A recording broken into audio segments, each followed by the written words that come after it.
All right, well, hello everyone, and welcome to my YouTube version of the homily for the first Sunday of Advent. Our church is nice and Advent decorated, got lots of purple everywhere. You can't see it for this angle. This is my favorite filming area and all that, so I decided to at least get my purple stole on for good measure. So, for this initial weekend of Advent, not going to touch on the readings too much. I just want to get into the season itself. Advent is a time to prepare for Jesus on Christmas Day, of course. So my question is, what's your favorite part about Advent? Because I'm not going to count Christmassy things that we just celebrate a little early, like Christmas trees, Christmas cookies, the Christmas music.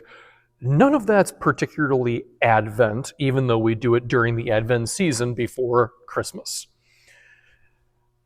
And here's where I'm going with that. There is one thing I love about Advent. It's not Christmas, it's Advent. In this season of preparation before our big holy day, I believe most practicing Christians genuinely try harder during the season of Advent to be good people, to be nice to one another. Our theme this year in the church, in our parish, is peace on earth, goodwill towards all. It seems like a timely theme given everything that's happened in the world. Advent means a great deal to me in that way. There is at least more of an effort for peace on earth, goodwill towards all. And to that end, I just want to share a story that is the most Advent-y story I could ever ask for. About a year and a half ago or so, I gave the same story last year for Advent, so, I know it's somewhere in my YouTube archives, but I want to tell it again. About a year and a half ago, I had dinner with my family and a few friends at La Masa on Brady Street. Empanadas, they're delicious. And because I was living in West Bend at the time, the most efficient way home wasn't the freeway, it was, side streets going north, about 35 miles an hour most of the time, with a lot of stop lights and stop signs. So because that's not normally the way I go home, I got to my car after dinner, and it's about, 9 o'clock-ish, and I parked on a one-way street.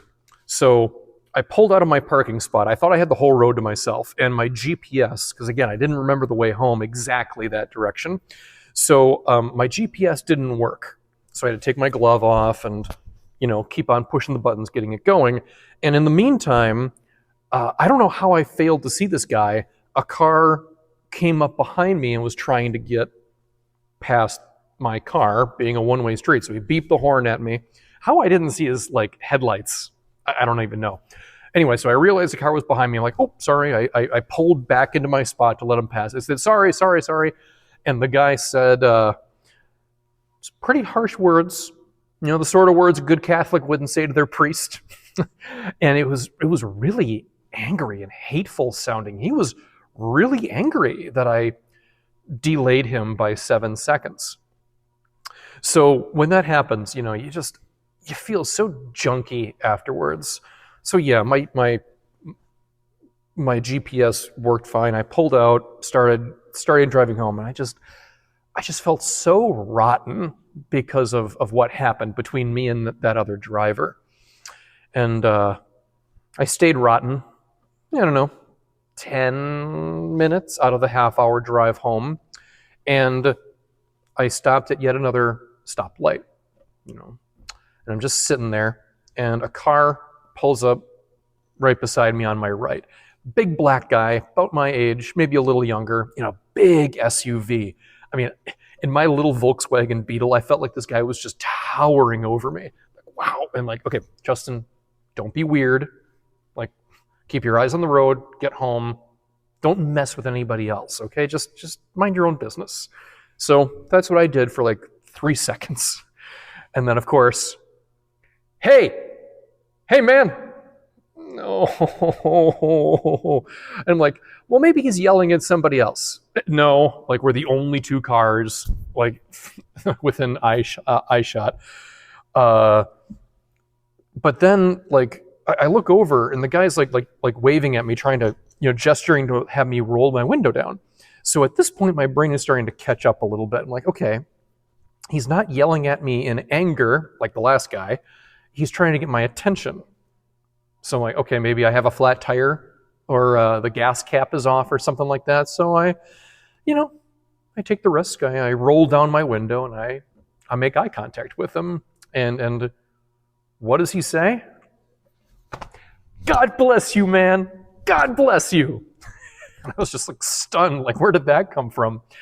And with one hand, he was pointing to the crucifix I had around my rear view mirror. And with his other hand, he was holding up a cross around his neck, which was practically the exact same style.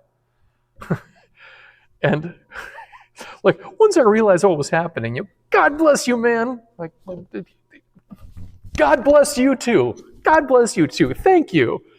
And it's like, the two of us are just laughing after a second. And I swear this is true. Like, this whole story is true. But this next detail is true. The next thing he said was, the Lord be with you. And I said, and also with your spirit. Like I couldn't even get the response right, even though I'm a priest and I should probably know that. But yeah, we had this joyful, I don't know, like 10, 15 second interaction at the stoplight in the middle of nowhere, Wisconsin.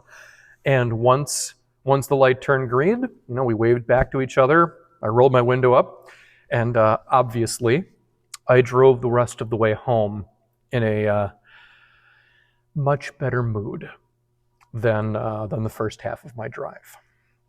And this is my Advent story. I don't think I'll ever have a better one. This is, in my opinion, the perfect example of peace on earth, goodwill towards all. We were just two perfect strangers responding and celebrating one another's faith. It's not like we knew each other's denomination or anything. Never met the guy before. I'll never see him again in all likelihood. I doubt I'd recognize him if I saw him again. It was dark out after all.